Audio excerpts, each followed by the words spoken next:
Hello everyone, मेरा नाम है धीरेन और आप सबका वियतनाम सीरीज़ के एक और एपिसोड में स्वागत है। आज के इस एपिसोड में हम कवर करेंगे हो ची मिन्ह सिटी, जिसे साइगोन के नाम से भी जाना जाता है। और इस वीडियो को और इंटरेस्टिंग बनाने के लिए मैं आज का बजट सिर्फ 2000 रुपये रखूँगा, including Indian food. So without wasting any time let's get started with this video. But उससे पहले अगर आपने मेरे चैनल को सब्सक्राइब नहीं किया है तो प्लीज़ डू, एंड साथ ही साथ लाइक एंड कॉमेंट करना मत भूलिएगा। सो लास्ट वीडियो में आपने देखा कि मैंने हो यान कवर किया था एंड वहाँ से मैंने अर्ली मॉर्निंग फ़्लाइट ली थी यहाँ आने के लिए। यहाँ आकर मैंने ऑलरेडी 600 रुपये स्पेंड कर लिए हैं अपने हॉस्टल में, विच मीन्स कि अब मेरे पास सिर्फ 1400 रुपये है बाकी का दिन बिताने के लिए।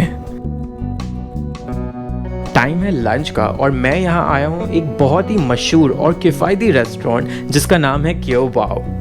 यहाँ मैंने ऑर्डर किया noodles with grill pork, 2 spring rolls, जिसके साथ मुझे कॉम्प्लीमेंट्री लीफी वेजिटेबल्स का एक बोल भी मिला and chilli sauce to spice things up.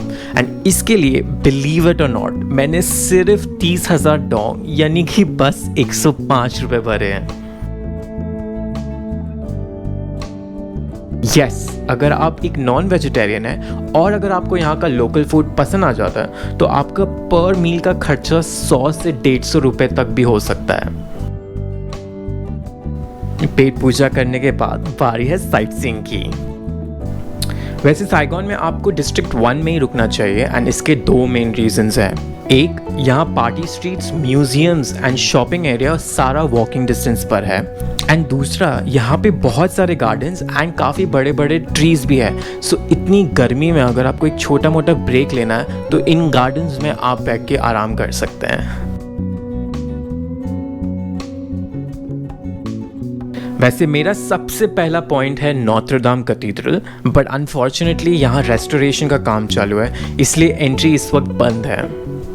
पर ये चर्च कहते हैं कि बहुत ज़्यादा खूबसूरत है, इतना कि अगर आप गूगल में वियतनाम या हो ची मिन्ह सर्च करोगे तो इस चर्च का फोटो ज़रूर आएगा।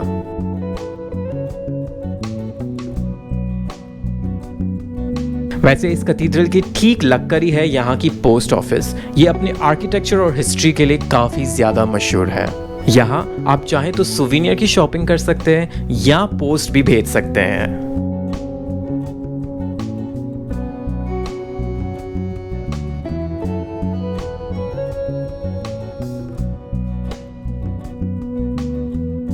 या इस सुंदर सी बिल्डिंग के सामने फोटोज भी खींच सकते हैं।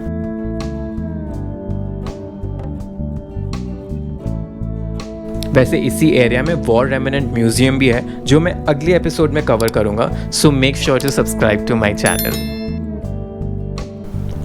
कैथेड्रल के ठीक सामने शुरू होती है यहाँ की अपस्केल शॉपिंग डिस्ट्रिक्ट। यहाँ आपको सारे वेल नोन ब्रांड्स के आउटलेट्स इजीली दिख जाएंगे।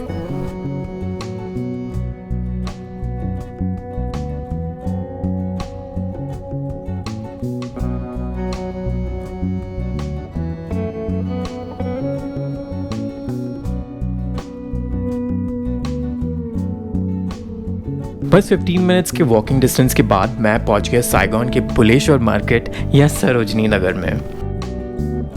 यहाँ आपको कपड़े, ज्वेलरी, बैग और बहुत सारी चीज़ें काफ़ी कम दाम में मिल जाएंगी। और यहाँ हम इंडियंस की बार्गेनिंग स्किल्स भी काम आ जाएगी क्योंकि हर चीज़ यहाँ ये लोग लगभग 1 का 10 में बेचते हैं।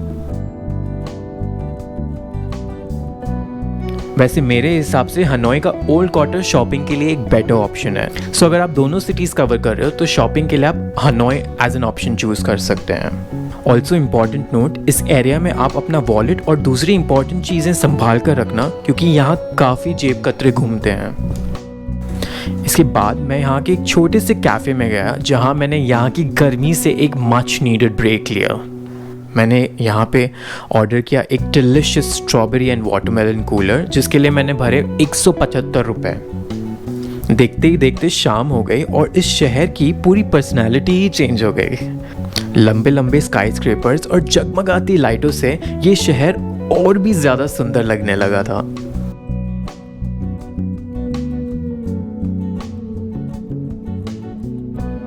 और फिर मैंने यहाँ शायद सबसे इंटरेस्टिंग चीज़ की होगी and that is crossing the road. I know it sounds absurd, but Ho Chi Minh की traffic is insane. यहाँ 4 लेन रोड्स वर्क एज 8 लेन रोड्स क्योंकि इधर मोस्टली 2 व्हीलर्स चलते हैं एंड कोई भी रुकेगा नहीं, नो मैटर व्हाट, एंड सब अपने हिसाब से चलेंगे.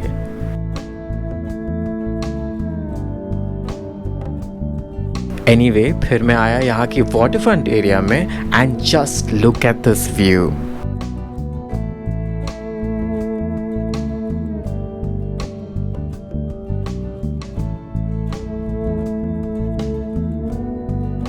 लोकल्स भी यहाँ आए हैं अपने फैमिलीज एंड फ्रेंड्स के साथ, which makes this place even more immersive.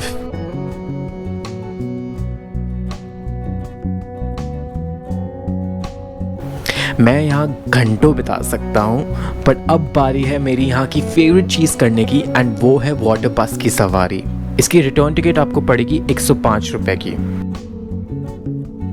And once you are on board, आप साइगोन की मैजिकल स्काईलाइंस देखोगे.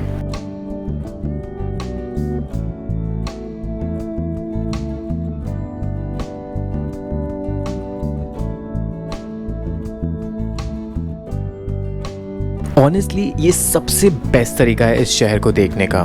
सिटीज़ में फेरी या इस तरीके की वाटर बस से घूमना मेरी फेवरेट चीज़ है. मैंने इस्तांबुल, मॉस्को और बैंकॉक में भी ये की थी एंड वहाँ भी मुझे बहुत मज़ा आया था. You just get a different and unique perspective.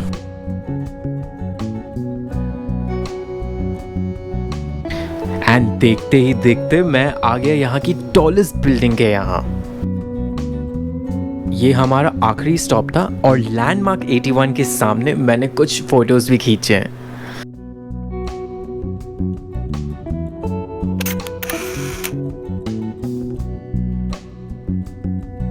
यहाँ 15-20 मिनट बिताने के बाद मैंने वापस रिटर्न बोट ले ली. वैसे अगर आपको यहाँ टाइम बिताना है तो आप अकॉर्डिंगली अपनी रिटर्न टिकट बुक करा सकते हैं, क्योंकि रिटर्न टिकट का टाइम स्लॉट आपको असाइन किया जाता है. आई विश कि ये रिलैक्सिंग राइड थोड़ी और लंबी होती ताकि मैं इस वाटरफ्रंट और हो ची मिन सिटी के स्काई स्क्रैपर्स को और भी अच्छे से एंजॉय कर पाता. जस्ट टू नोट, ये वाटर बस की टिकट्स जल्दी बुक हो जाती है, तो हो सकता है कि आपका वेटिंग टाइम ज़्यादा हो, स्पेशली अगर आप मेरे जैसे वीकेंड पे आए हो. वैसे यहाँ बड़ी फेरीज भी चलती है जिसमें मील्स एंड सब कुछ इंक्लूडेड होता है, एंड वो ऑफ कोर्स लंबे टाइम के लिए भी चलती है. So if you are interested you can opt for that. इसके बाद बारी थी फॉर माई डिनर और इस बार मैंने डिसाइड किया टू हैव इंडियन फूड. वैसे मैंने ग्रैब टैक्सी ली थी जिसके लिए मैंने भरे 20,000 डोंग. यहाँ पे ग्रैब टैक्सी यूज़ करना बहुत ही ज़्यादा अफोर्डेबल है, स्पेशली अगर आप 2 व्हीलर बुक करते हैं तो. मैंने चूज़ की बाबास किचन, जो कि यहाँ की टॉप रेटेड इंडियन रेस्टोरेंट्स में से एक है. यहाँ मैंने ऑर्डर किया मलाई कोफ्ता, नान और फ्रेश लाइम सोडा. इसका टोटल बिल आया 850 रुपये.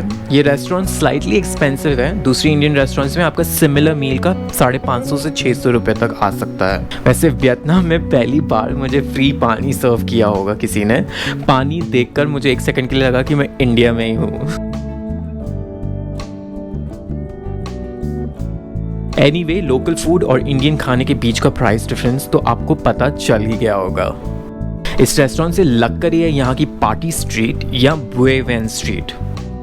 यहाँ लाउड स्पीकर्स इतने जोर से चलते हैं कि आपको खुद की आवाज़ नहीं सुनाई देगी. इट्स अ ग्रेट प्लेस अगर आप फ्रेंड्स के साथ आ रहे हो. बस 2 चीज़ों का ध्यान रखना है. एक, यहाँ काफ़ी रेस्टोरेंट्स में बियर तो बहुत सस्ती मिलेगी आपको, बट खाना उतना ही महंगा, एंड जनरली खाने का प्राइस मेन्यू में नहीं लिखा होगा. सो ask the waiter before ordering.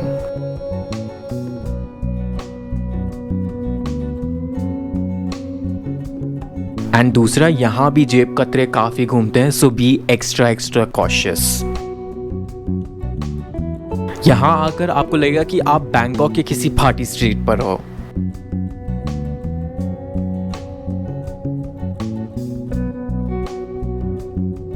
Anyway, मैं वापस अपने हॉस्टल की तरफ चल पड़ा बिकॉज मेरा दिन सुबह 4 बजे से शुरू हुआ था, क्योंकि मुझे 6 बजे की फ़्लाइट लेनी थी.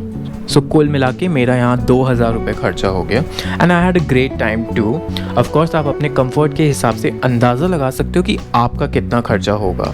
नेक्स्ट वीडियो में मैं यहाँ वॉर रेमिनेंट म्यूजियम देखने वाला हूँ और साथ में कूची टनल्स भी जाऊँगा। So do subscribe to my channel. Also don't forget to like and comment, इससे मेरी वीडियो और बहुत सारे लोगों तक पहुँच सकती है। मैं आपसे मिलूंगा अगली बार एक नई जगह में कुछ नए स्टोरीज और नए एडवेंचर्स के साथ। तब तक के लिए take care and have fun.